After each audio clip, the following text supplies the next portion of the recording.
What other of these viral instances that Jerry had today should we touch on? There was... I was going to say there's a couple, but before we get to totally changing the subject, while Cal Raleigh is still not too far in the rearview mirror, do we want to talk about it all about what Scott said about him? Because it was a little bit different than what Dipoto said about him. Well, I didn't hear that one. Scott Service? Well, remember, it wasn't today in the press conference. It was. I thought you were referencing the press conference. I did hear what Scott said Sunday about him, which I thought was interesting, to say the least. Scott's general premise was, guys sometimes lose their emotions, and it's part of growing as a ball player. You know how to control those emotions.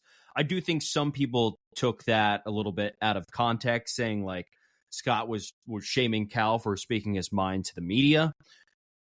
They just don't like that stuff getting out of the house. Cal's welcome to think that, but not talking on the record to reporters is, I think, what Scott was more going at. And he referenced unfortunately, which this thing I don't agree with, was referencing the George Kirby situation and referencing Jared Kelenic kicking a water cooler as terms of emotional outbreaks, which I think this was completely different and had absolutely nothing to do with frustration. Not the same level of frustration. This was a more methodical, thought out thing that Cal did. So I thought it was interesting. I think that's how I'll put it. Yeah, interesting. Hey, you told Cal to speak his mind, and all I'll say to that is what's necessary is never unwise. Loyal listeners get the reference. Mm-hmm. So I am mostly in agreement with you on this, that this was much different than Kelenic or Kirby. I think what Scott was getting at is all three of those players had to get in front of the media this year and issue some sort of statement or apology. I think Scott could have done a little bit of a better job separating those guys, because you're right. What Cal said was much more well thought out and articulate than kicking a water cooler or saying, I think I should be yanked out of the game after 90 pitches. So it would have been nice to differentiate that a little bit, but I think things were taken out of context a little bit, because in that statement on Sunday, and I want to reiterate, Scott didn't comment again on the Cal stuff in the Tuesday press conference. This was just on Sunday. Scott said, look, Cal was the first one in my office Sunday morning. We had a long talk about it. He got his thoughts out. I got my thoughts out. Like, they settled it. There's not bad beef there, at least as far as we know. I think this is mostly going to be water under the bridge. I just think maybe things were misconstrued a little bit. And yes, Scott could have said, yeah, this is a little bit different than Kelenic and Kirby, but I don't think it was that big of a deal. No, I don't think so either. And again, Scott has to talk to the media every day, so not everything he says is going to be rosy and perfect and exactly what you want to hear, as we know by looking at her replies and mentions throughout the season, especially here in this final month. If we want to get back to this presser, there are a couple of very important. Do you have one more thing? No, I was going to transition it to you and say, you can pick your poison. What do you want to start with here in this press conference? Well, let's talk about, this is a quote I know a little bit more familiar. I'm going to ask you about Jerry's reasoning for pitching to free agents. I don't have that quote memorized, but I do have this one memorized. So we'll start with this one. Jerry feels like the roster is a very sustainable place, is the kind of consensus he gave us. But the way he framed it in talking about this season is that he said this season was a step forward for the team and for the organization because he thought this core went into place. I don't agree the fact that this season was a step forward for this Mariners team. I don't think so. I think a step forward would have been making the American League Championship Series, not losing and getting eliminated in game 161. That was the reasoning he did. It's a complicated quote, so I'll let you comment on that. Look, in terms of just team winning and losing, no, they didn't take a step forward. In 2022, they got to the ALDS, were close in all three games to beating the Astros, and took away that postseason run where they said, oh, we've got some real stuff to build on here going into 23. It felt like just the first step. 2023, they didn't make the playoffs. You're right. In that way, they absolutely did not take a step forward. In terms of winning and losing games, they did not take a step. And they're not in the postseason. But Jerry is very smart and articulate about what he says. He doesn't just speak out of his ass. He's not just throwing quotes out there, despite what some people like to think. Jerry's very smart. And he's not just saying things to say things. So when he says they took a step forward as a group this year, look, by WAR, this was a 94-win team. Let me say that again. By wins above replacement, the 2023 Mariners were a 94-win team this year. That is better than they were in 2022 when looking at Team WAR. So I understand what he was saying in that regard. I also understand what he was saying in terms of how many guys took steps this year. Cal, Julio, JP, Kirby, Logan. There's a ton of guys. Kelnick. There's a ton of guys that took steps this year. So I understand why people do not like the quote, and maybe he could have phrased it a little bit better. But in terms of saying we took a step forward, there are absolutely ways they took a step forward. Again, they were a better ball club by WAR than they were a season ago. That's not for nothing. I understand it's frustrating to not get to the playoffs. We're frustrated. We're sitting here frustrated. We're not happy about it. But we're also looking at the numbers and saying Jerry is not just throwing quotes out there. There's purpose behind it. That's all. Okay, but did they take a step forward this season? No, again, as a team, they did not, and that's what I started that with. As a team, just in terms of winning and losing, they did not, and in terms of wanting to win an AL West, they didn't win enough games to do that. 88 wins a lot of seasons gets you a wild card spot. It will not get you a division title, I guess, unless you play in one of the Central divisions, and even those years, it has to be a down year in the Central, AL or NL. But yes, yeah. I was going to say, especially when you come into this season expecting to win the division and you're expecting to contend for an American League pennant, and that's what you think. And it's just kind of annoying to hear the general manager say that after the season is over.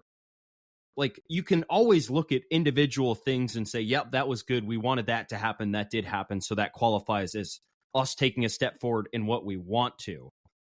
But seeing where the expectations were come April 1st of this season and said, okay, we're going to tweet out a video that has us writing on a whiteboard saying win it all with 2 underlines under it. Win it all. What does that mean? Win the whole fucking thing. So to come after the season and still say your team took a step forward when you didn't even make the playoff field, wins above replacement or not, it's kind of hard to just come out and say that. That's what I think. And I would agree. Because at the end of the day, wins and losses are all that matters. We can talk about our advanced stats. We love advanced stats. We talk about them all the time. But at the end of the day, if you don't win enough games, it doesn't matter. And again, let me make that point more clear. Because again, I said a lot in that statement. But yes, by wins and losses, they did not take a step forward. They were in the ALDS last year. They did not make the playoffs this year. That is objectively a step back. I just think that for everybody that's so ready to dunk on them, you can be frustrated. I am not saying that quote was perfect, but I'm also saying there was some truth in it. You may not like it. You may not like the way he phrased the quote, but there is some truth in that statement. Here's another thing he mentioned. He was using the rationale of building a sustainable product. I mentioned sustainable a little bit before the last one, and we'll bring it back for this one. He continues to say their goal is to build a sustainable decade-long product that can contend for a World Series year in and year out. Great. Love the idea. He was pushing back along the ideas like, okay, well, we don't want to push all of our chips in to win a World Series in one season and force our roster to take a step back for a number of years after that because we weren't good enough to win a World Series. Okay. That's Jerry's philosophy, whether you agree with it or not. Okay. Like, I get the idea of building a sustainable roster. But then this I thought was very interesting. He pulls out a number and says 54%. If we win 54% of our games over a 10-year stretch, odds are about 90% of the time we'll make it to a World Series in that stretch. Which in theory, I'm thinking about, oh, that doesn't sound too bad. But 54% winning percentage on average throughout the years is 88 wins, was what the Mariners did this year. 54%. That's what they hit this year. And it obviously wasn't good enough. And now Jerry said, okay, some years you might go 500 in the stretch. Some years you might win 60% of your games. And you just got to pick the right year to go win the World Series with that core. The problem is when Jerry makes that statement and is throwing out a 60% mark, they haven't done that. Which I think people are a little frustrated at when you're trying to say, okay, well, we're trying to build a window in trying to hit this 54% mark over 10 years. Yet all we've done 3 years in a row is win 54.5% of our games on average the last 3 seasons. And that hasn't been nowhere near enough games to give you an opportunity to get in the playoffs, let alone compete for a World Series. So I thought that was a more articulate Jerry quote that he had thought out, numbers he wanted to use. I thought that was an interesting set of numbers. 54% win total over a decade. It's probably enough to get you a lot of wild card berths. And if Jerry's talking about just getting into the playoffs and potentially winning a World Series, yeah, you can make a run as a wild card team a couple of those years, get into the World Series. Certainly possible.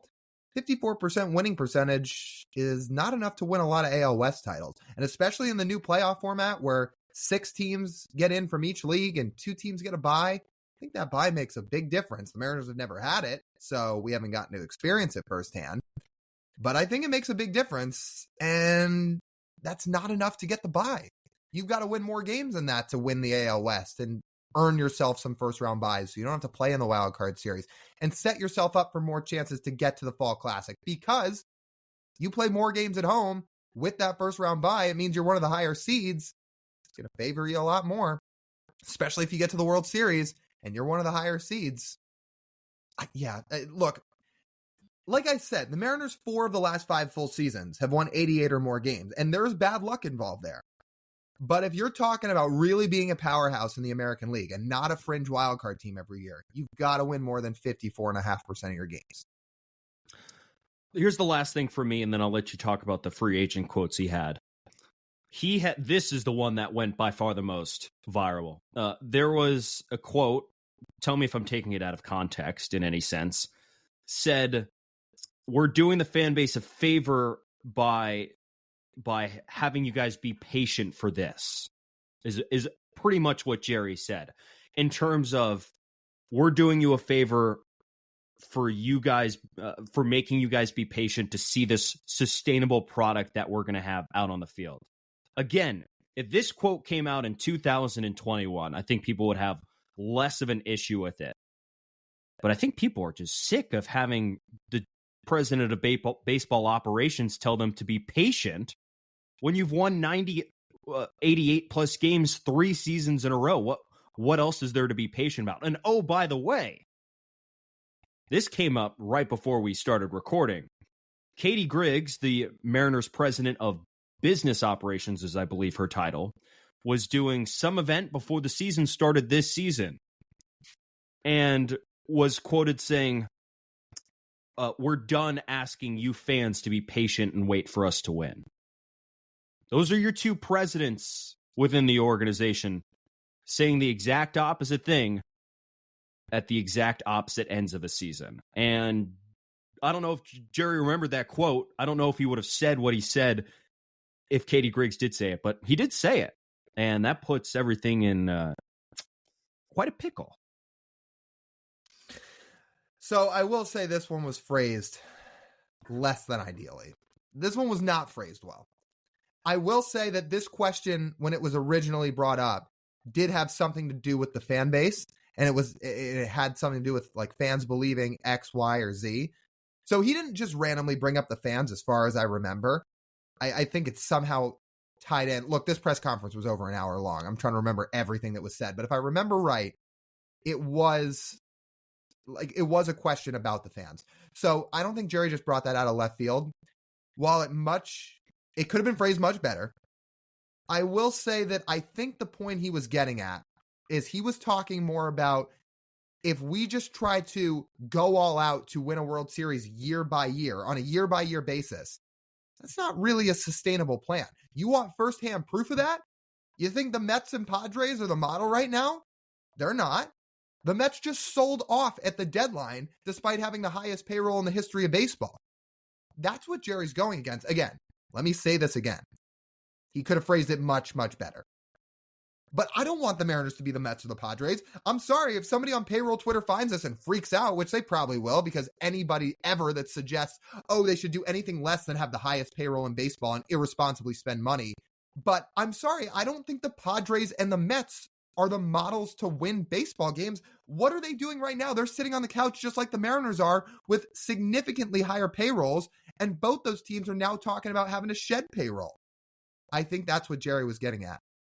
Could have phrased it much better, but if you are a Mariners fan and your take is they should be the Mets and the Padres, and just year by year try to base your whole blueprint around just being irresponsible to win the World Series, because that's what spending that type of money is. It's irresponsible. That's what you're setting yourself up for. Jerry doesn't want to do that, and that's not how the Mariners are built. No, and he won't do that, no matter how much people ask him online to change. This is what Jerry Dipoto is. Now, if Jerry Dipoto's way doesn't work for another season, I think you and I both agree it's getting to be time for that. Like, Jerry's got to start winning. Like, we understand what Jerry is doing here and why he's doing it and what the thought process is. He says patience, right? He's saying patience. Guys got to trust in the sustainable product. But if that product's not there next season and good to go and winning over 90 games like that, I think that's a baseline right there. Over 90 games next season, then the issues are really going to come out. And then it's up to see if the people above Jerry Dipoto are as serious about winning as they actually are. I think that's what it is. So Jerry says patience, and we'll see how patient they actually are. And the people above him are come next season. We'll learn a lot. If the Mariners are not in the playoffs next season, let alone make a decent run in the postseason next year, I think there will be questions. I'm not going to say I lean one way or another because I'm kind of undecided on it, but I think all of a sudden, both Jerry Dipoto and Scott Service, their seats get a little bit warmer if they're not in the playoffs next year. Certainly if they're not in the playoffs next year. And if they get bounced in the wild card round or something like that next year, there's going to be questions too. What did Jerry say about free agents? So he was asked in this post-game presser about why do you feel like Seattle is an unattractive market for free agents? And I actually thought this was one of the answers he gave that was one of his better answers. And maybe some of you have listened to me talk here on this episode and think that I've defended all of Dipoto's quotes. Again, I am somebody who usually more tends to side with the things Dipoto says, and I understand his plan, despite me also saying that if they don't win next year, he could be on the hot seat. I think what he said about the free agent stuff makes sense. And we've heard about what takes free agents aback in the past is the weather, travel, the ballpark factor, the history of the Mariners, which has not been successful. But Jerry Dipoto actually outlined what the last couple of years have looked like. And I think this actually was a decent point because he talked about, look, in 2019, maybe we weren't the most attractive place for free agents. In 2020, maybe we were not the most attractive place. In 2021, despite being a 90-win team, that roster overperformed, and your best player was Mitch Haniger, whose WRC plus wasn't that far above league average. But then all of a sudden, you look at 2022 and 23, which is when the core really has started to form, the last 2 years. You signed Robbie Ray. You traded for Luis Castillo, and then you extended him. Luis didn't have to take that extension. He could have hit free agency starting in a couple weeks here. He opted to stay. You inked Julio to the huge extension. Julio did not have to do that. Julio could have played his 6 years and then just hit free agency. He wants to be here a long time, and that shows his belief in this organization. So when you look at what the Mariners have done the last 2 years, I think they've started to kind of turn the tides in terms of not just the money they've spent, but how outside players look at this organization. And I think that's a decent enough sample size here to continue to build off of going forward. I don't know what free agency or trades are going to look like this winter, but I think all of a sudden, Jerry said it's not an unattractive place for free agents. And I really believe that, especially what we've done the last couple seasons. And I think that's a valid point, despite what some people like to say. Now, Jerry's welcome to believe that. But I think to get the general consensus among national media, local media, and fans, and players for that, other players who are not free agents, to be sold on that, we need to see ink on paper for hitters in Seattle. If it really is attractive, we'll have to see sometime in the next few years if they're in the running for a big-time hitter and they actually sign him. That speaks more than anything else does. they've shown that they can get pitchers. Robbie Ray was a little bit of a unique situation, but they did ink a reigning Cy Young Award winner. Getting pitchers to pitch in T-Mobile Park is never that tricky unless they just hate travel, because if they like ballparks to pitch in 81 games a year, that's the place to go. So until we see results from what Jerry says, it could all be true, but a lot of truth in today's world is belief as well. People need to believe what they're seeing, and we haven't seen it.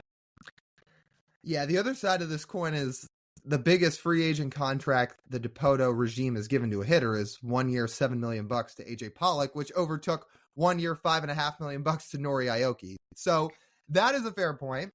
I would also say that I think unless you get Shohei this winter, it might be hard to ink a huge free agent bat otherwise, because this is not a good free agent class for hitters. It doesn't have to be this year. It could be any of the next few years, but someone needs to do the deed to prove it. They do. And we'll see if that happens. I just think, again, I'm not saying he's perfect, but I am saying that they have spent money successfully over the last couple of seasons and have attracted people. I'll say this again. Luis Castillo did not have to sign an extension here. In fact, I had my doubts if he would. I figured a guy that good would want to test free agency as soon as he hit it. But he bought into what this team was selling and said, I want to stay here. So that does go for something. The Julio thing, despite being a rookie when he signed the mega extension, it goes for something. But yes, inking a free agent bat on the free agent market, yes, would say a lot. And I will throw one note in here before we move on to our final segment of this show. Jerry said the payroll is going to go up. I'm going to add some context to that the Mariners could sign nobody and the payroll would still go up because of escalators in everyone's contracts, George Kirby, Logan Gilbert getting closer to arbitration, J.P. Crawford's contract going up, Castillo's, Julio's, Julio's, yeah, all those guys. Like the money goes up. So take it with a grain of salt when Jerry says, yeah, the payroll is of course going to go up next year. It's like, well, no matter what you do, the payroll is going to go up. So it's the matter of how much the payroll will go up.